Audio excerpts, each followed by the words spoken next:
People power is working. Oh, people power is working.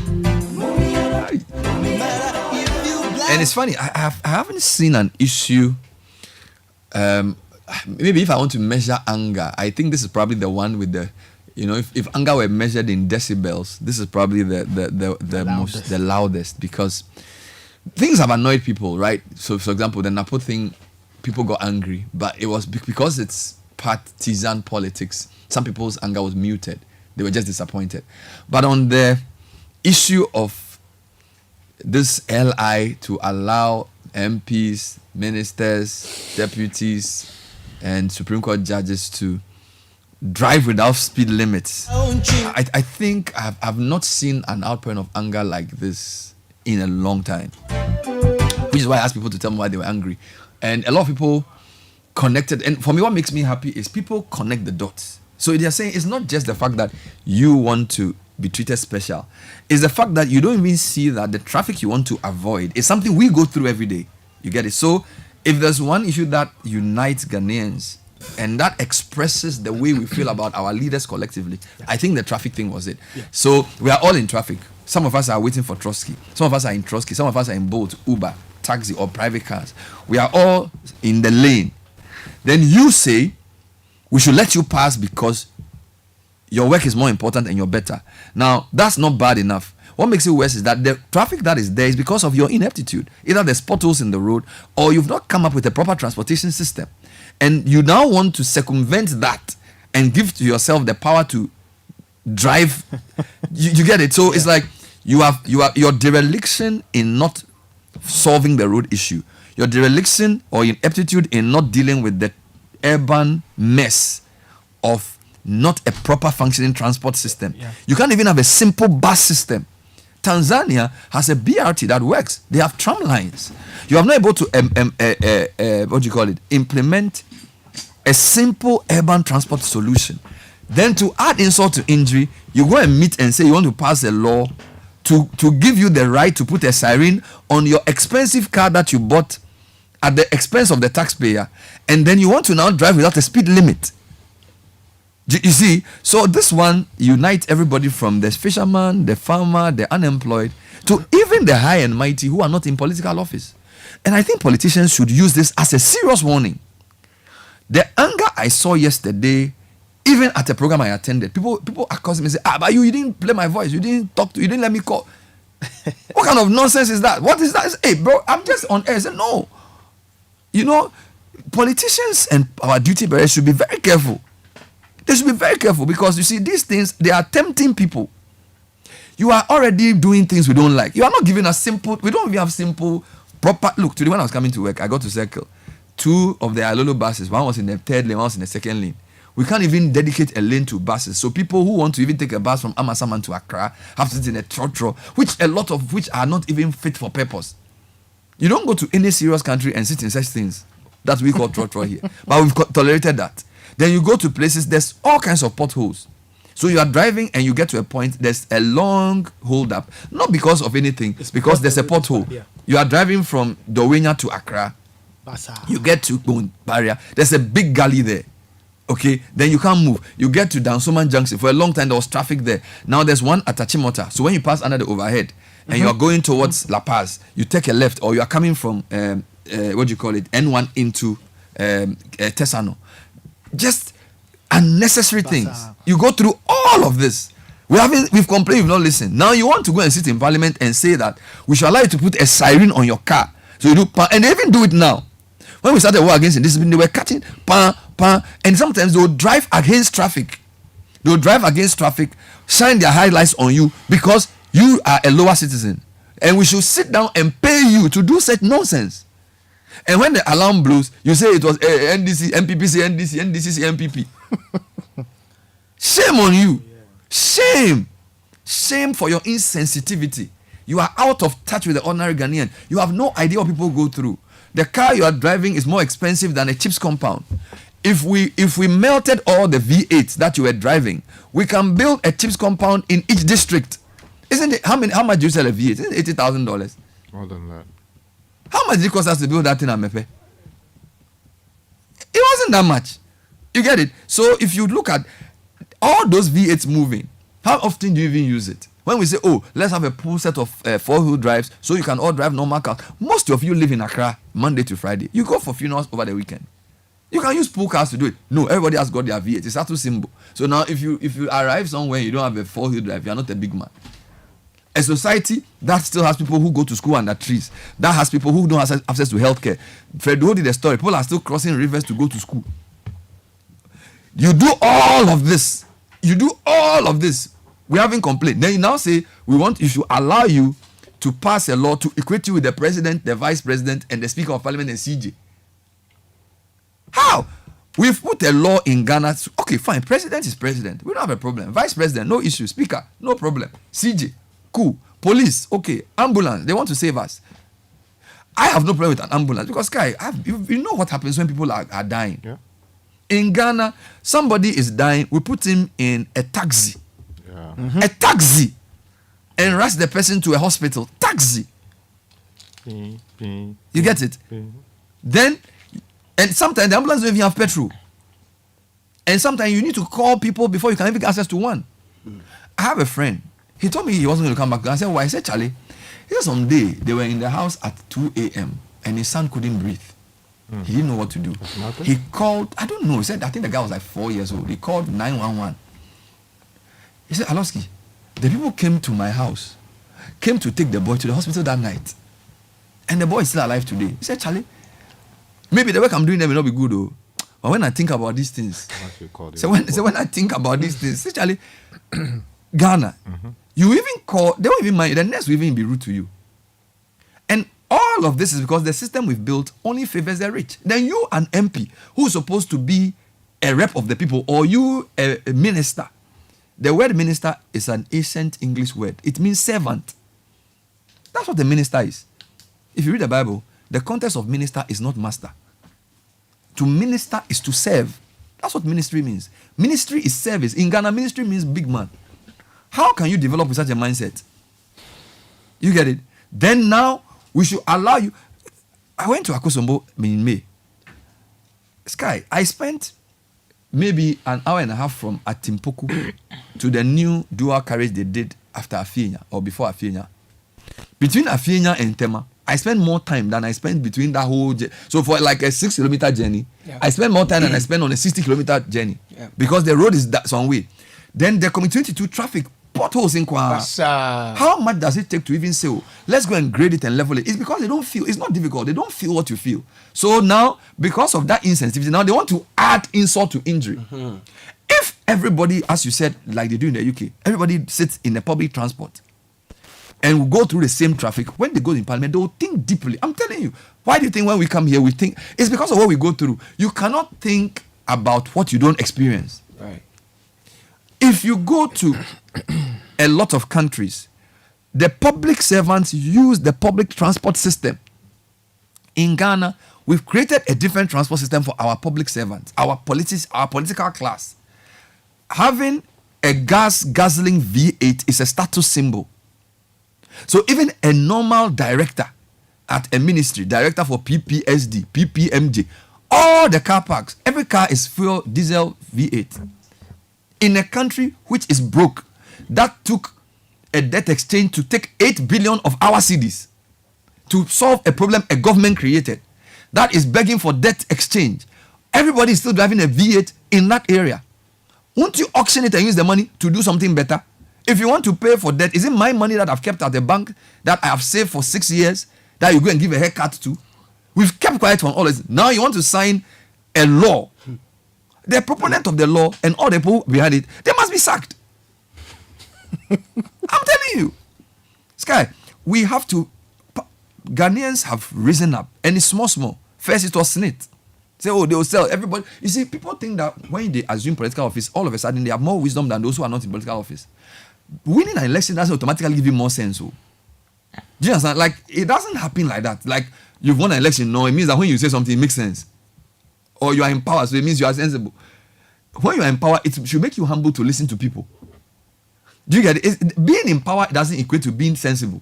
So it means that now your policy makes sense. So you will do something. The Utah calls it collective wisdom. Can all of us be wrong? everybody's saying the thing you are doing is not, even if it's not illegal, it's not right. So, write letter. No. See, humble pie. There you are. When they started calling the strike, then now you stopped it. Now you want to pass. Now they are saying it's NDC, MPP, MPPC, NDC. You didn't know it was. Why? Was it not last week that we broke the story? Isn't it you who read the thing on air?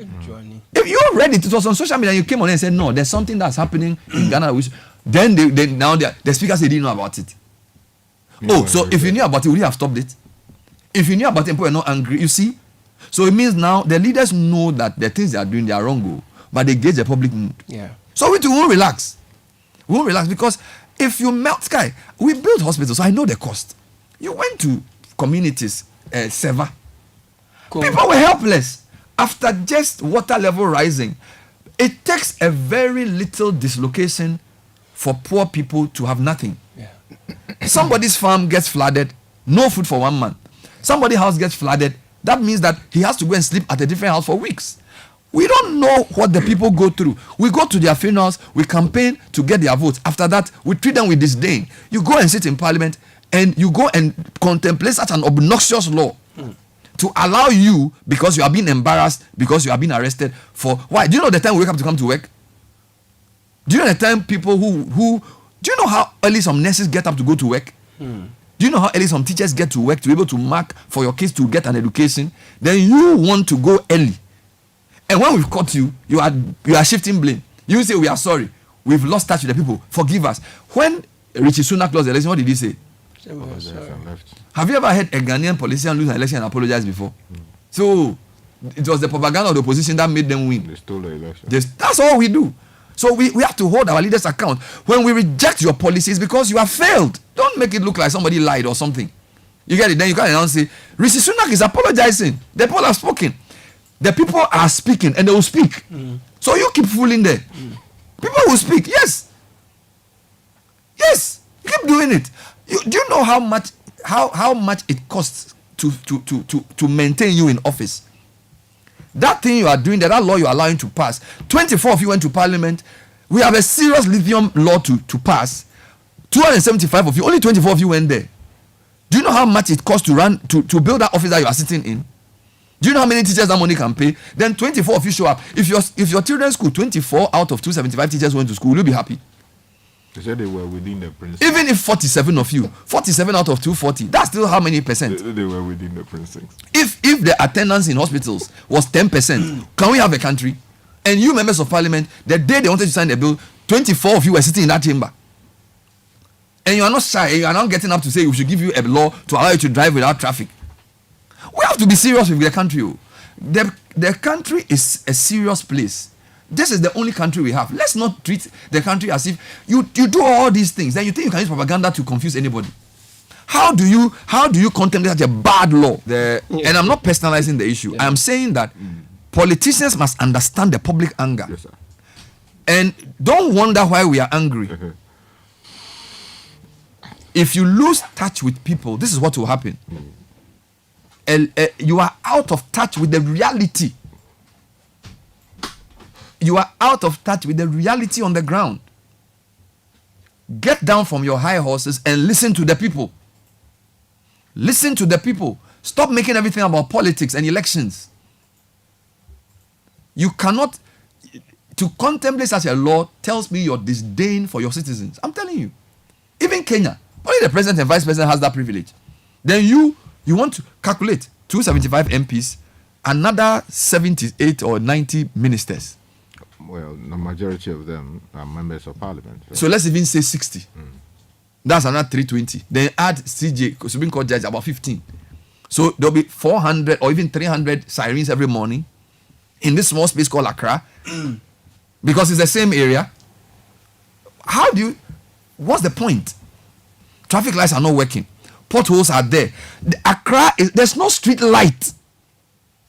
I was at a program yesterday and they were giving a security briefing because there were foreigners there. Do you know what the guy said? He says, this city is dark at night. So if you don't walk at night and when you are driving, be careful. This is what they were telling foreigners at a program I went to yesterday. I was the MC, so I'm saying this on authority. The guy said, Accra is dark at night. So don't walk, don't mess around in the night because nobody will see you. A car can even hit you, don't know. Actually. That darkness you see in Accra at night is because of the darkness in our soul, in our heart. I'm telling you that you can't provide light and you say because thieves steal it. Why? Isn't there light in your house? Why don't thieves steal down? Don't thieves steal cars too? So why do you drive your car? It's because of dereliction. Stop confusing the issue. You drive on high quality streets. It's because we shouted before they are even weeding the streets medians. We shouted on air for somebody to weed a median. Meanwhile, people go to assembly every day. What? And we say because we have elections, we have a great democracy, everything is fine. People are demanding more everywhere. Thank you. Let's wake up and lead properly and stop this unnecessary politics. Chiefs, when they come to you, there's some chief that Baumia went to. He said, Onukwa, you came and said you were going to do a road. Please, where is the road? Yes. That's what we expect. Not, we are the son of the soil. We'll vote for you. What is that? You are failing the people. Tell them the truth. They will think about it and they will do it. Some chiefs are stepping up. Gamanche, super. Yeah. Doing cleanup. We need more of that. Where they will speak for the people. Gamanche says, let's clean the city. Yeah. Leadership failure is many levels. If politicians are failing us, why are chiefs also failing us? Pastors, when they come, speak the truth.